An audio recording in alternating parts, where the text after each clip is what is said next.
ഉറക്കം പ്രശ്നമാകുന്നുണ്ടോ? അതാണ്. ഉറക്കം ശരിയാകുന്നില്ല എന്ന പരാതിയുമായി നമ്മൾ ദിവസവും ധാരാളം പേരെ കാണാറുണ്ട് അല്ലേ? ഉറക്ക തകരാറ്, അല്ലെങ്കിൽ നല്ല ഉറക്കം കിട്ടിയിട്ടില്ല, ഉറക്കം മതിയായില്ല, ഇടയ്ക്കുണർന്നാൽ പിന്നെ ഉറങ്ങുന്നില്ല, അതുമൂലം ഭയങ്കര ക്ഷീണമാണ് പകലൊക്കെ. ഇങ്ങനെ പോകുന്ന പരാതികളുമായിട്ട് ധാരാളം പേരെ നമ്മൾ കാണാറുണ്ട്. ഉറക്കത്തിൽ തന്നെ പല പ്രശ്നങ്ങൾ നമ്മൾ അറിഞ്ഞും അറിയാതെയും ഒക്കെ സംഭവിക്കുന്നുമുണ്ട്. നമ്മുടെ അടുത്ത് കിടന്നുറങ്ങുന്ന ആളുടെ കൂർക്കം വലി, അത് കാരണം ഉറങ്ങാൻ പറ്റുന്നില്ല എന്ന് പറയുന്നവരെയും കണ്ടിട്ടുണ്ട്. നമ്മുടെ ഇടയിൽ പ്രത്യേകിച്ച് ഇവിടെയൊക്കെ കൂർക്കം വലിക്കുന്നതെന്ന് പറഞ്ഞാൽ അത് അത്ര വലിയ കാര്യമൊന്നുമല്ല എന്നുള്ള മട്ടിൽ പെരുമാറാറുണ്ട്, പറയാറുമുണ്ട്. കാര്യമായിട്ട് അവരെടുക്കാറുമില്ല. പക്ഷെ അമിതമായ തടി, കഴുത്തിന് ചുറ്റുമുള്ള അളവ്, ഇടുങ്ങിയ ശ്വാസനാളം, മദ്യത്തിൻ്റെ പുകവലിയുടെ ഉപയോഗം, നമ്മുടെ തൊണ്ടയ്ക്കുള്ള എന്തെങ്കിലും അസുഖങ്ങൾ, ഇങ്ങനെയൊക്കെ കാരണമായിട്ട് നമ്മൾ പറയാറുമുണ്ട്. സ്ലീപ്പ് അപ്നിയ, അതായത് ഉറക്കത്തിൽ ചിലപ്പോൾ ഒരു സെക്കൻഡോ അല്ലെങ്കിൽ ഫ്രാക്ഷൻ ഓഫ് എ സെക്കൻഡൊക്കെ നമുക്ക് ഒരു ശ്വാസം നിൽക്കുന്ന പോലെ അങ്ങ് തോന്നും, ഒരവസ്ഥ.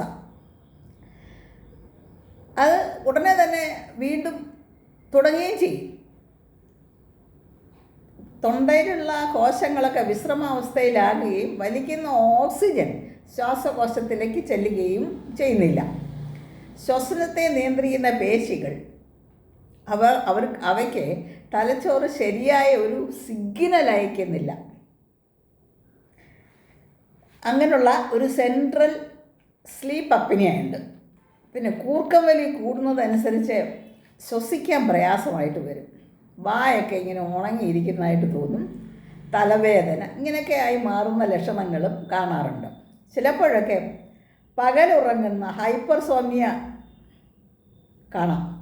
ചിലപ്പോൾ ദേഷ്യം, അസ്വസ്ഥത തുടങ്ങിയ മാനസിക ഭ്രമം ഒക്കെ ഉറക്കക്കുറവ് മൂലം ഉണ്ടാകുന്നുണ്ട്. ഒരു പരിധിവരെ ചിലർ പറയാറുണ്ട് മരണം വരെ സംഭവിക്കാമെന്ന്.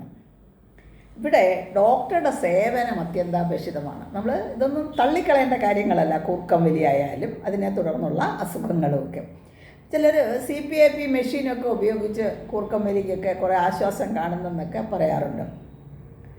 അങ്ങനെ ഹൃദ്രോഗ സാധ്യത കുറയ്ക്കുകയും ചെയ്യാമെന്നൊക്കെയാണ് പറയപ്പെടുന്നത്. ഉറക്കം എന്താണ്? ഉറക്കമെന്ന് പറയുന്നത് നിരവധി ഘട്ടങ്ങൾ ഉൾക്കൊള്ളുന്ന ഒരു സങ്കീർണ ചക്രമാണെന്ന് പറയാം. അതിന് പ്രധാനമായും 5 ഘട്ടങ്ങളാണ് കാണുന്നത്. ലഘുവായ ഉറക്കം, അതേപോലെ തന്നെ യഥാർത്ഥത്തിൽ ഒരു ഉറക്കം, മിതമായ ഉറക്കം എന്നൊക്കെ പറയും. ഗാഠനിദ്ര, അതുപോലെ തന്നെ REM ഉറക്കം, റാപ്പിഡ് ഐ മൂവ്മെൻറ്റ് ഉറക്കം. ഇതിലെ ഉറക്കത്തിൻ്റെ ഒരു പ്രധാന ഘട്ടം എന്ന് പറയുന്നത് ഈ REM ആണ്. REM തലച്ചോറിന് പുതിയ വിവരങ്ങളൊക്കെ നൽകി ഏകീകരിക്കുവാനും പ്രോസസ്സ് ചെയ്യാനും പ്രധാന പങ്ക് വഹിക്കുന്നത് ഈ ഉറക്കമാണ്.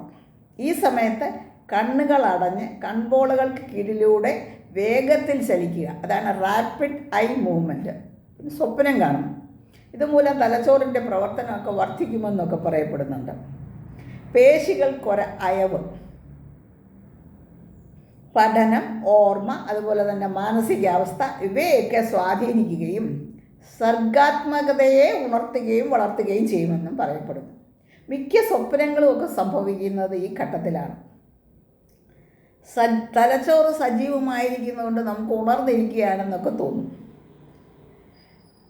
താൽക്കാലികമായി പേശികൾക്ക് ചലനമില്ലാത്തത് കൊണ്ട് സ്വപ്നം കാണുമ്പോൾ ശാരീരികമായി പ്രതികരിക്കുന്നതിനെ നമുക്ക് തടയാനും കഴിയും.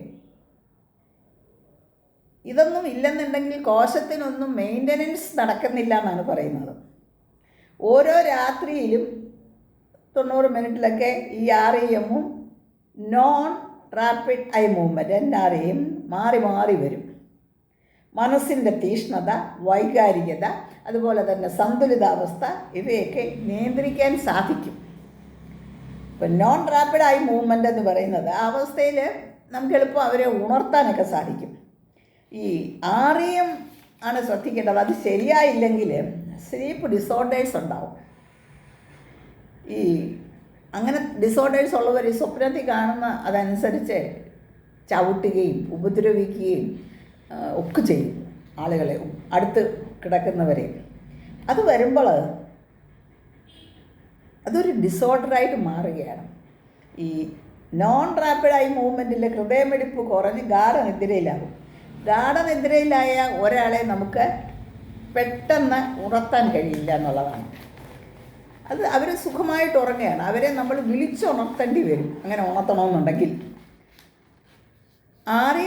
ശരിയായ രീതിയിലല്ലെങ്കിലാണ് ഈ പ്രതികരണങ്ങൾ കൂടുന്നത്, ഡിസോർഡേഴ്സ് കൂടുന്നത്. ഇത് നമ്മൾ മനസ്സിലാക്കിയിട്ട് അവിടെ നമ്മളൊരു ഡോക്ടറുടെ സേവനം സ്വീകരിക്കണം. ഉറക്കത്തിൻ്റെ തകരാറുകളാണ് ഈ ഡിസ്നോംനിയ, പാരസോംനിയ, മാനസിക തകരാറുകൾ, ഇങ്ങനെ പല പല കാര്യങ്ങളെക്കുറിച്ചും പറയാറുണ്ട്. നമ്മുടെ ജീവിതശൈലി, പാരമ്പര്യം, സമ്മർദ്ദം, അതുപോലെ മാനസിക ആരോഗ്യം, ചില മരുന്നുകൾ കഴിക്കുമ്പോൾ ഉണ്ടാകുന്നത്, രാത്രിയിലൊക്കെ ഷിഫ്റ്റിൽ കുറേ നാളങ്ങ് ജോലി ചെയ്യുന്നത് കഴിഞ്ഞ് കഴിഞ്ഞാൽ ഉറക്കത്തിനൊക്കെ വരുന്ന ഒരു വ്യത്യാസം. പിന്നെ നാർക്കോളപ്സി, ശബ്ദം, ചിലർക്ക് ശബ്ദം കേട്ടാൽ ഉറങ്ങാൻ പറ്റില്ല. വെളിച്ചം, നമ്മൾ കിടക്കുന്നത് മോശമായൊരു ശരിയായൊരു കിടക്ക അല്ലെങ്കിൽ, ഇങ്ങനെ പല കാരണങ്ങളും ഈ ഉറക്കക്കുറവിനെ കുറിച്ച് പറയാറുണ്ട്. ശരിയായ ഉറക്കം അത്യാവശ്യമാണ്. ഉറക്കത്തിന് ട്രീറ്റ്മെൻറ്റ് നടത്താൻ നമ്മൾ ആ വ്യക്തിയുടെ മെഡിക്കൽ ഹിസ്റ്ററി അറിയണം, ശാരീരികമായിട്ട് പരിശോധിക്കണം. ഉറക്ക പഠനം, പോളിസോംനോഗ്രാഫി, ഇവയൊക്കെ ഒരു ഡോക്ടറുടെ സഹായത്താൽ നടത്തേണ്ടത് അത്യാവശ്യം തന്നെയാണ്. അട്രോഫി, സ്കിസോഫ്രേനിയ, ബൈപ്പോളാർ, അതുപോലെ അൽസൈമേഴ്സ് ഡിസീസ്, ഓർമ്മക്കുറവ്, ഉൽപ്പാദനക്ഷമത, വൈകാരികമായിട്ട് സന്തുലിതാവസ്ഥ ഇല്ലാതിരിക്കുക, ശരീരം ഒരുപാട് ഭാരം വർദ്ധിക്കുക, ഇവയൊക്കെ ഉറക്ക പ്രശ്നം കൊണ്ട് സംഭവിക്കാവുന്ന കാര്യങ്ങളാണ്. ഉറക്കക്കുറവ് വരുമ്പോൾ നമുക്ക് BP കൂടും, സ്ട്രോക്ക് വരാൻ ചാൻസ് ഉണ്ട്, മൈഗ്രെയിൻ, പിന്നെ വൈജ്ഞാനിക വൈകല്യം, ഇമ്മ്യൂണിറ്റി ഇല്ലാതാകും, പുതിയ കാര്യം പഠിക്കാൻ പറ്റാതെ വരിക, അതുപോലെ തന്നെ തീരുമാനങ്ങൾ എടുക്കാൻ കഴിയാതെ വരിക, ഇവയൊക്കെ അതിൻ്റെ ഫലമായിട്ട് മാറും. ഇങ്ങനെ ഉറക്കവുമായി ബന്ധപ്പെട്ട പ്രശ്നങ്ങൾ ഒരു മാനസിക വിദഗ്ധനെ കണ്ട് ഡയഗ്നോസിസ് ചെയ്തതിന് ശേഷം മെഡിക്കേഷനോ അല്ലെങ്കിൽ കോഗ്നിഷണൽ ബിഹേവിയർ തെറാപ്പിയോ ഏതെങ്കിലും മെത്തേഡുകളിൽ കൂടെ ഇവരെ ചികിത്സിച്ച് ഭേദമാക്കണം. അവരിതിന് വേണ്ട തെറാപ്പി അഡ്വൈസ് ചെയ്യും. ഇനി ഉറക്കം മൂലം ഉണ്ടാകുന്ന ചില പ്രശ്നങ്ങളെ കുറിച്ച് അടുത്ത ആഴ്ച. തൽക്കാലം നിർത്തുന്നു. നന്ദി, നമസ്കാരം.